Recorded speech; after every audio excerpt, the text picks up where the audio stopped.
Hello student, आपका स्वागत है Nageen best digital learning channel में।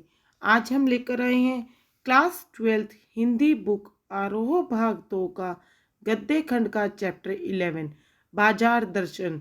आज हम बाजार दर्शन का पार्ट 2 करेंगे। इसके लेखक जैनेन्द्र कुमार जी हैं।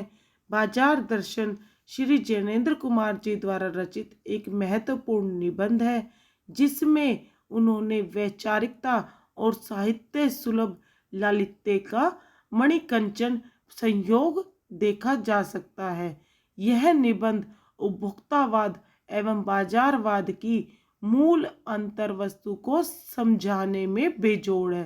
भाई, इस निबंध में सिर्फ एक मूल अंतर को समझाया गया है, जो उपभोक्तावाद यानी जो सामान को खरीदने वाला होता है, और बाजारवाद यानी जो बाजार में होता है, उसके मूल अंतर को समझाने में लेखक ने बेजोड़ कोशिश की है। जैनेन्द्र कुमार जी ने इस निबंध के माध्यम से अपने परिचित एवं मित्रों से जुड़े अनुभवों को यहाँ पर चित्रित किया है कि बाजार की जादुई ताकत कैसे हमें अपना गुलाम बना लेती है। भाई, बाजार की जो जादुई ताकत होती है वो किस तरह हम लोगों को अपना गुलाम बना लेती है, अपने जाल में फांस लेती है। वो अपनी चकाचौंध चांदनी से हमें बाहर नहीं आने देती। उन्होंने यह भी बताया कि अगर हम आवश्यकता अनुसार बाजार का सदुपयोग करें तो उसका लाभ उठा सकते हैं, लेकिन अगर हम जरूरत से दूर बाजार की चमक दमक में फंस गए तो वह असंतोष, तृष्णा और ईर्ष्या से घायल कर हमें सदा के लिए बेकार बना सकती है। इन्हीं भावों को लेकर लेखक ने अनेक प्रकार से बताने का हमें प्रयास किया है। भाई, यही प्रयास हमने अपने पहले आधे चैप्टर में करा, और यही प्रयास आगे लेखक हमें पार्ट 2 में बताएगा कि किस तरह वो प्रयास करता है। तो चलिए इस चैप्टर का हम पार्ट 2 करते हैं। और तो नहीं, लेकिन इतना मुझे निश्चय मालूम है कि इन चूरण वाले भगत जी पर बाजार का जादू नहीं चल सकता। भाई, लेखक कहता है मुझे और कुछ तो मुझे मालूम नहीं है पक्का, पर मुझे पक्का सिर्फ ये मालूम है कि इन चूरण वाले भगत जी पर इस बाजार का जादू नहीं चल सकता। भाई, यह जो बाजार का जादू है इस पर चूरण वाले पर नहीं चल सकता। कहीं आप भूल ना कर बैठिएगा। भाई, आप किसी तरह की भूल ना कर बैठिएगा कि इन पंक्तियों को लिखने वाला मैं चूरण नहीं बेचता हूँ। भाई, आप यह ना समझिएगा कि जो यह पंक्तियाँ लिख रहा है वो चूरण बेचने वाला है। जी नहीं, ऐसी हल्की बात कभी सोचिएगा भी नहीं, और समझिएगा कि लेख के किसी भी मान्य पाठक से उस चूरण वाले को श्रेष्ठ बताने की मैं हिम्मत कर सकता हूँ। भाई, ये समझिएगा कि लेख के किसी, भाई इस लेख को लिखने वाले किसी मान्य पाठक से उस चूरण वाले को श्रेष्ठ बताने की बात करने की मैं हिम्मत कर सकता हूँ। क्या जाने उस भोले आदमी को अक्षर ज्ञान तक भी है या नहीं। भाई, कोई नहीं जानता कि उस चूरण बेचने वाले भगत जी भोले भाले आदमी को अक्षर का ज्ञान यानी पढ़ा लिखा है भी नहीं। और बड़ी बातें तो उसे मालूम क्या होगी। भाई, जब उसे अक्षर का ज्ञान ही नहीं है तो और बड़ी बड़ी बातें तो कहाँ मालूम होगी। और हम आप तो ना जाने कितनी बड़ी बड़ी बातें जानते हैं।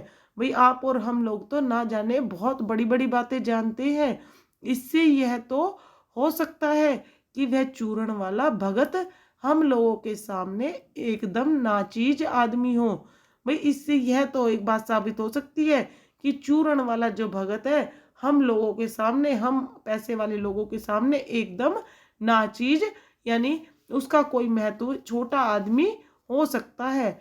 लेकिन आप पाठकों की विद्वान श्रेणी का सदस्य होकर भी यह स्वीकार नहीं करना चाहिए। भाई, हम पाठकों को विद्वान श्रेणी का सदस्य होकर भी, अच्छे पढ़े लिखे व्यक्ति होकर भी हमें इस बात को स्वीकार नहीं करना चाहिए कि भगत जी एक कोई नाचीज आदमी है। उस अपदार्थ प्राणी को वह प्राप्त है जो हम में से बहुत कम को शायद प्राप्त है। भाई उस आदमी को वो चीज प्राप्त है जो हम में से किसी को शायद प्राप्त है। उस पर बाजार का जादू वार नहीं कर पाता। भाई हम लोगों में यह बात नहीं है, हम सब पर बाजार का जादू करता है वार, पर उस पर बाजार का जादू वार नहीं कर पाता। माल बिछा रहता है पर उसका मन अडिग रहता है। भाई उस चूरण वाले भगत जी का मन अडिग रहता है। पैसा उससे आगे होकर भीख तक मांगता है। भाई जो पैसा है वो उसके आगे जाकर भीख मांगता है कि मुझे ले लो और सामान खरीद लो, पर उसके मन में पैसों पर दया नहीं आती। भाई वो पैसों के ऊपर दया नहीं करता और वो क्या करता है, वह निर्मम व्यक्ति पैसों को अपने आहत गर्व में बिलखता ही छोड़ देता है। भाई वो निर्मम बिना मन के व्यक्ति, जिसका कोई मन ही नहीं है, वो व्यक्ति पैसों को अपने गर्व में आकर, घमंड में आकर बिलखता हुआ ही छोड़ देता है। ऐसे आदमी के आगे क्या पैसे की व्यंग्य। भाई ऐसे आदमी के आगे क्या पैसे की औकात है। शक्ति कुछ भी नहीं चलती, पैसों की शक्ति कुछ भी नहीं चलती। क्या वह शक्ति कुंठित रहकर सहलज ही ना हो जाती होगी। भाई क्या वह शक्ति जो पैसों की शक्ति है कुंठित रहकर, बेजुबान रहकर सहलज ही ना हो जाती होगी, यानी लज्जा से ही ना रह जाती होगी। पैसे की व्यंग्य शक्ति की सुनिए। भैया पैसे की व्यंग्य शक्ति को सुनो, वह दारुण है। भाई वह दारुण है। मैं पैदल चल रहा हूँ और पास ही धूल उड़ाती निकल गई मोटर। भाई मैं एक बार पैदल चल रहा था और मेरे पास से धूल उड़ाती हुई इतनी तेज की मोटर निकली कि वह क्या निकली, मेरे कलेजे को खोदती एक कठिन व्यंग्य की लीक ही आर से पार हो गई। भाई वो मेरे पास से क्या निकली कि मेरे कलेजे को खोदती हुई, भाई मेरे को कपाती हुई एक कठिन व्यंग्य की लीक ही आर से पार हो गई। जैसे किसी ने आंखों में उंगली देकर दिखा दिया हो कि देखो उसका नाम है मोटर। भाई किसी ने मेरी आंखों के अंदर उंगली देकर मुझे दिखाया हो कि देखो उसका नाम मोटर है, कि यह मोटर है, और तुम उससे वंचित हो और तुम्हारे पास वो नहीं है, तुम उससे वंचित हो। यह मुझे अपनी ऐसी विडंबना मालूम होती है कि उस समय मुझे अपनी ऐसी विडंबना लगती है कि बस पूछिए ही नहीं। भाई उस समय ऐसा लगा कि मैं बता भी नहीं सकता तुम्हें। मैं सोचने को तो आता हूँ कि हाय ये ही माँ बाप रह गए थे, कि भाई ये माँ बाप भी रह गए थे जिनके यहाँ मैं जन्म लेने को था। क्यों ना मैं मोटर वालों के यहाँ हुआ। भाई ये माँ बाप कहाँ रह गए थे जिनके यहाँ मुझे जन्म लेना चाहिए था। क्यों ना मैंने मोटर वालों के यहाँ जन्म ले लिया। उस व्यंग्य में इतनी शक्ति है कि जरा मैं मुझे अपने संगों के प्रति चित्रघन कर सकती है। भाई वो व्यंग्य जो मैंने बोला कि क्यों ना मैं मोटर वालों के यहाँ हुआ, उस व्यंग्य में इतनी शक्ति थी कि मैंने मुझे अपने सगे संबंधियों के प्रति चित्रधन कर सकती है। लेकिन क्या लोक वैभव की यह व्यंग्य शक्ति उस चूरण वाले अकिचित कर मनुष्य के आगे चूर चूर होकर ही रह जाती। लेकिन क्या यह लोक वैभव की यह व्यंग्य शक्ति जो है, लोक वैभव की, लोक भाई इतना वैभव लोक में इतना वैभव दिखाने वाली यह व्यंग्य शक्ति उस चूरण वाले व्यक्ति के आगे चूर चूर होकर ही नहीं रह जाती। क्यों चूर चूर, क्यों कहो पानी पानी। भाई इस तरह की वैभव दिखाने वाली यह व्यंग्य शक्ति जो है, भाई चूर चूर नहीं होती, उसके आगे पानी पानी होकर शर्मिंदा होती है। तो वह क्या बल है जो इस तीखे व्यंग्य के आगे ही अजय ही नहीं रह पाता। भाई वह कौन सा बल था उसके अंदर जो इस तीखे व्यंग्य के आगे टिक ही नहीं पाता, रह ही नहीं पाता, बल्कि मानो उस व्यंग्य की क्रूरता को ही पिघला देता है। भाई भगत जी के अंदर ऐसी कौन सा बल है जो इस तीखे व्यंग्य के आगे टिक ही नहीं पाता, और मानो वह उस व्यंग्य को क्रूरता को, उस व्यंग्य की क्रूरता को पिघला देता है। उस बल को नाम जो दो, भाई उस बल को तुम चाहे कुछ भी नाम दे लो, पर वह निश्चय उस तल की वस्तु नहीं ही है। भाई वह निश्चित ही उस तल की वस्तु नहीं है जहां पर संसारी वैभव फूलता फलता है। जहां पर संसार में वैभव फलता फूलता है, वह वहां की वस्तु नहीं है। वह कुछ अपर जाति का तत्व है। भाई वो तो कुछ उससे अलग ही कोई तत्व है। लोग स्पिरिचुअल कहते हैं। भाई लोग कहते हैं कि स्पिरिचुअल है, आत्मिक है, धार्मिक है, नैतिक है, इन सब चीज़ों को कहते हैं ऊपर जाति के तत्व को। मुझे योग्यता नहीं है कि मैं उन शब्दों में अंतर देखूं। भाई मैं इतना योग्य नहीं हूं कि मैं उन शब्दों में अंतर देखूं और उसका प्रतिपादन करूं। मुझे शब्द से सरोकार नहीं। भाई मुझे शब्दों का कोई सरोकार ज्ञान नहीं है। मैं विद्वान नहीं कि शब्दों पर अटकूं। भाई मैं इतना बड़ा विद्वानी नहीं हूं कि शब्दों पर अटकूं। लेकिन इतना तो है कि जहाँ तृष्णा है, बटोर रखने की सप्रिया है। हाँ, इतना मुझ में जरूर है कि जहाँ पर तृष्णा है उसको बटोर कर रखने कर इकट्ठा करा जाए। वहाँ उस बल का बीज नहीं है। भाई वहाँ पर उस बल का बीज नहीं है क्योंकि वहाँ पर तृष्णा है। बल्कि यदि उस बल को सच्चा बल मानकर बात की जाए तो कहना होगा कि संचय की तृष्णा और वैभव की चाह में व्यक्ति की निर्बलता ही प्रमाणित होती है। भाई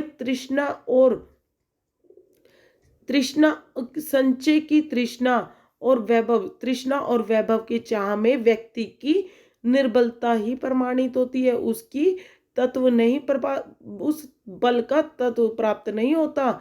निर्बल ही धन की ओर झुकता है। जो निर्बल होता है, बलवान नहीं, निर्बल व्यक्ति ही धन की ओर झुकता है। वह अबलता है। वह मनुष्य पर धन की ओर, चेतन पर जड़ की विजय है। भाई वह मनुष्य जो निर्बल होता है वही धन की ओर, चेतन पर जड़ की विजय है। एक बार चूरण वाले भगत जी बाजार चौक में दिख गए। मुझे देखते ही उन्होंने जय जय राम किया। भाई जो चूरण वाले हैं भगत जी, बाजार चौक में, चौक के बाजार में मुझे एक बार दिख गए और मुझे देखते ही उन्होंने जय जय राम किया। मैंने भी जय राम कहा। उसकी आंखें बंद नहीं थी। भाई उनकी आंखें बंद नहीं थी, खुली हुई थी। और ना उस समय वह बाजार को किसी भांति कोस रहे मालूम होते थे। भाई वो किसी तरह से, उनकी आंखें भी बंद नहीं थी और उस समय वह किसी भी तरह से अब उस बाजार को कोस नहीं रहे थे। राह में बहुत लोग, बहुत बालक मिले जो भगत जी द्वारा पहचाने जाने के इच्छुक थे। भाई उस रास्ते में बहुत से लोग थे, बहुत बालक थे जो भगत जी को द्वारा पहचानने जाने के इच्छुक थे, जो भगत जी को जानते थे। भगत जी ने सबको ही हंसकर पहचाना। भाई भगत जी ने उस रास्ते पर सबको हंसकर ही पहचाना। सबका अभिवादन लिया, सबको अभिवादन किया। भाई सबको जय जय राम बोला और सबका जय राम लिया। भाई सबका हंसकर उन्होंने अभिवादन किया। इससे तनिक भी यह नहीं कहा जा सकता कि चौक बाजार में होकर उनकी आंखें किसी से भी कम खुली थी। भाई यह देखकर यह नहीं कहा जा सकता कि बाजार का जो चौक है, चौक पर जो बाजार है, उसमें उनकी आंखें किसी से भी कम खुली थी। उनकी भी उनकी तरह खुली हुई थी आंखें, लेकिन भौचक्के हो रहने की लाचारी उन्हें नहीं थी। भाई बाजार को देखकर, उसकी चकाचौंध को देखकर भौचक्का हो जाने की उनकी लाचारी उन्हें नहीं थी। व्यवहार में पसोपेश उन्हें नहीं था। भाई उनके व्यवहार में भी किसी तरह का वो नहीं था और खोए में खड़े नहीं वह रह जाते थे। भांति भांति के बढ़िया माल से चौक भरा पड़ा था। भाई तरह तरह के बढ़िया से बढ़िया माल का वो चौक बाजार भरा पड़ा था। उस सब के प्रति अप्रीति इस भगत के मन में नहीं थी। भाई उस सब बढ़िया बढ़िया माल की चकाचौंध के प्रति अप्रीति उस भगत जी के मन में नहीं थी। जैसे उस समूचे माल के प्रति उनके मन में आशीर्वाद हो सकता है, विद्रोह नहीं, प्रसन्नता ही भीतर है। क्योंकि कोई रिक्त भीतर नहीं है। वही उस चकाचौंध के लिए, उस माल के प्रति भगत जी के मन में आशीर्वाद हो सकता है, उनके मन में विद्रोह नहीं हो सकता, क्योंकि उनका मन रिक्त, अंदर से भीतर से रिक्त नहीं है, भरा हुआ है। देखता हूं कि खुली आंख, तुष्ट और मग्न वह चौक बाजार में से चलते चले जाते हैं। भाई मैं यह देखता हूँ कि उनकी आंखें खुली रहती है, मन उनका भरा रहता है और वह चौक के बाजार में से चलते चले जाते हैं। राह में बड़े बड़े फैंसी स्टोर पड़ते हैं, पर पड़े रह जाते हैं। भाई जब वो चौक के बाजार में से निकलते हैं तो वहाँ पर बड़े बड़े फैंसी स्टोर आते हैं, पर वो पड़े रह जाते हैं। कहीं भगत जी नहीं रुकते। भाई भगत जी किसी भी स्टोर पर नहीं रुकते। रुकते हैं तो एक छोटी पंसारी की दुकान पर रुकते हैं। अगर वो उस चौक के बाजार में कहीं पर रुकते हैं तो एक छोटे से पंसारी की दुकान पर रुकते हैं। वहां दो चार अपने काम की चीजें ली। भाई उस पंसारी की दुकान से दो चार चीजें जो उनके काम की होती है और ले लेते हैं और आगे चले जाते हैं। बाजार से हट पूर्वक भाई वो बाजार से हट पूर्वक विमुखता उनमें नहीं है। भाई बाजार से हट पूर्वक कोई चीज लेके आनी है उनके अंदर नहीं है। लेकिन अगर उन्हें जीरा और काला नमक चाहिए तो सारे चौक बाजार की सत्ता उनके लिए भी तभी तक है, तभी तक उपयोगी है जब तक वहां जीरा मिलता है। जरूरत भर जीरा वहां से ले लिया और फिर सारा चौक उनके लिए आसानी से नहीं के बराबर हो जाता है।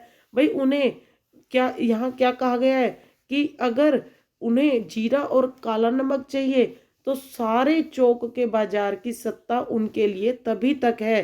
भाई उस बाजार की सत्ता तभी तक है, तभी तक वो उपयोगी है जब तक वहां पर जीरा मिलता है। जरूरत जितनी होती है उतना जीरा वहां से ले लिया, फिर वो सारा चौक उनके लिए आसानी से नहीं कि भाई अब बिल्कुल आसान तरीकों में कहो कि उनके लिए नहीं के बराबर है, वो नहीं है उनके लिए। वे जानते हैं कि जो उन्हें चाहिए वह है जीरा नमक। भाई वो अब जानते हैं कि वे बाजार में गए हैं तो उन्हें क्या लेना है, उन्हें चाहिए सिर्फ जीरा और नमक। बस इस निश्चित प्रतीति के बल पर वह शेष सब चांदनी चौक का आमंत्रण उन पर व्यर्थ होकर बिखरा रहता है। भाई बस इसी निश्चित प्रतीति के बल पर वह शेष, भाई जो बाकी सब चांदनी है चौक की, बाजार की, आमंत्रण उन पर व्यर्थ होकर बिखरा रहता है। भाई वो जो बाजार अपनी चांदनी को बिखेरता है उनके ऊपर, वो व्यर्थ होकर रह जाती है। चौक की चांदनी दाएं बाएं भूखी की भूखी फैली रह जाती है। भाई उस चौक के बाजार की चांदनी जो होती है इधर उधर जो फैली रहती है, भूखी की भूखी रह जाती है। भगत जी पर कोई असर नहीं पड़ता, क्योंकि भगत जी को जीरा चाहिए वह तो कोने वाली पंसारी की दुकान से मिल जाता है। क्योंकि भगत जी को बाजार से कुछ नहीं चाहिए, उन्हें सिर्फ जीरा चाहिए। वो जीरा तो उनको कोने वाली पंसारी की दुकान से मिल जाता है और वहां से सहज भाव में ले लिया गया है और वहां से सहज और सस्ते भाव में ले लिया जाता है। इसके आगे आस पास अगर चांदनी बिछी रहती है तो बड़ी खुशी से बिछी रहे। भाई उस जीरे वाली दुकान, पंसारी की दुकान के आसपास, उसके आगे अगर कहीं बाजार की चांदनी बिछी है, कहीं सामान की खूबसूरती बिखरी हुई है तो बड़ी खुशी से बिछी रहे, बिखरी रहे। भगत जी से बेचारी का कल्याण ही नहीं हो चाहते हैं। भाई भगत जी बेचारी उस चांदनी का कल्याण ही नहीं चाहते हैं। यहाँ मुझे ज्ञात होता है कि बाजार को सार्थकता भी वही मनुष्य देता है।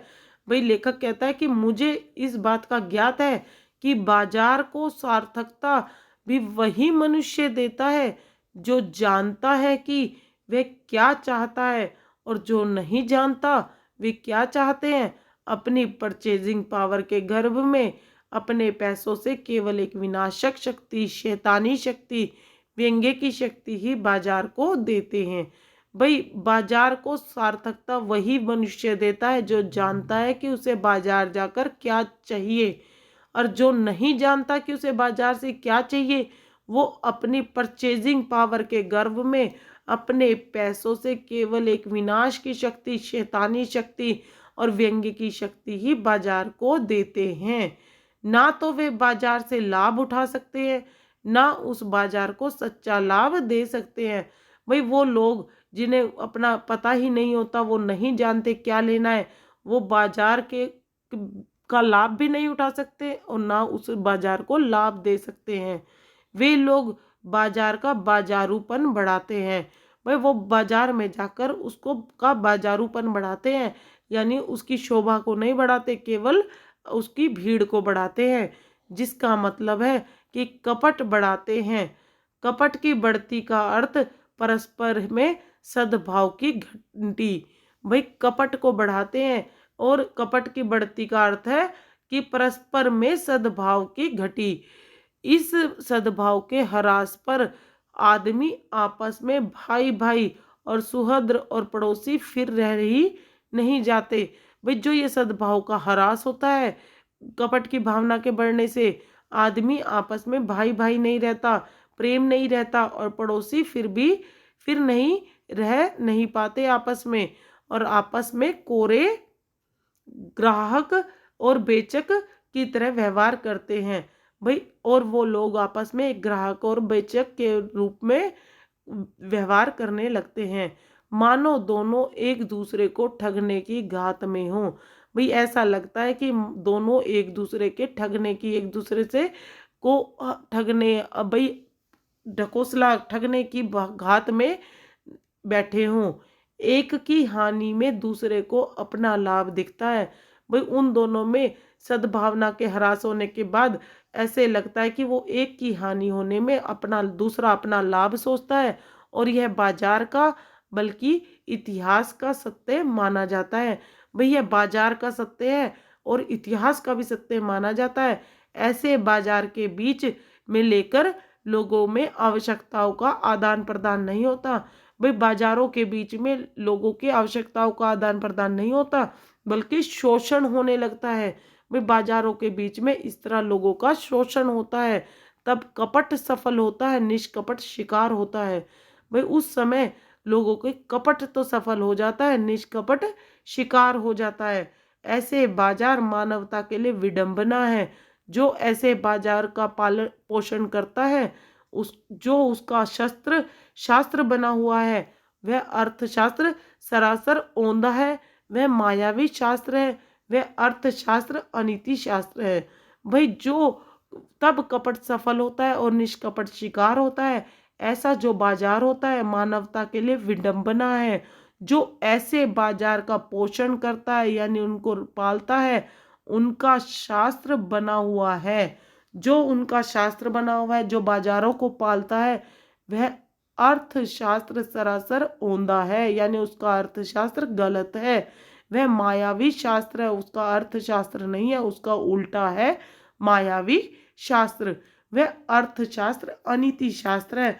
भाई वो अर्थशास्त्र नहीं है बल्कि अनीति का। तो इस प्रकार हमने जनेंद्र कुमार द्वारा रचित विचारात्मक निबंध बाजार दर्शन को करा। हमने संपूर्ण पाठ को पढ़ा। लेखक बाजार दर्शन पाठ में अपने मित्र की बात बताता है। भाई उसका मित्र बाजार में एक सामान लेने जाता है, लेकिन लेकर बहुत कुछ आ जाता है। बाजार हमें आकर्षित करता है, हमें जो चीज़ नहीं लेनी है वह भी ले लेते हैं। लेखक अपने दूसरे मित्र की बात बताते हैं कि वह बाजार जाता है और खाली हाथ ही वह वापस आ जाता है, और उसे समझ नहीं आता कि कौन सी चीज़ खरीदे और रहने दे। भाई अपनी चाह का पता ना हो तो ऐसे ही होता है। क्या सामान खरीदे? यदि हम अपनी आवश्यकताओं को ठीक ठाक समझकर बाजार का उपयोग करें तो उसका लाभ उठा सकते हैं। इसके विपरीत बाजार की चमक दमक में फंसने के बाद हम असंतोष, तृष्णा और ईर्ष्या से घायल होकर सदा के लिए बेकार हो सकते हैं। फालतू चीज की खरीद का प्रमुख कारण बाजार का आकर्षण है, बाजार के रूप का जादू है। बाजार का असर हमें हमेशा होता है, चाहे जेब खाली हो या भरी हो, बाजार हमारे मन को भटकाता है। तो इस प्रकार हमने चैप्टर के बारे में पार्ट 1 और पार्ट 2 में संपूर्ण रूप से पढ़ा कि वो हमारे लिए मायावी शास्त्र होता है बाजार, और अर्थशास्त्र अनीति शास्त्र बन जाता है। हमें बाजार का प्रयोग केवल जब हमारा मन भरा हो तभी करना चाहिए। खाली मन से हमें बाजार नहीं जानी चाहिए। चाहे जेब खाली हो या भरी, बाजार हमारे मन को भटकाता ही है। तो अब वीडियो अच्छी लगे तो लाइक, शेयर और सब्सक्राइब करना। आगे हम इस चैप्टर के पाठ्य पुस्तक पर आधारित प्रश्न उत्तरों को, एक्स्ट्रा क्वेश्चंस को और एमसीक्यूज को लेकर आएंगे। हमारे साथ बने रहना और आने वाली वीडियोस की वेट करना। तब तक के लिए थैंक यू, धन्यवाद।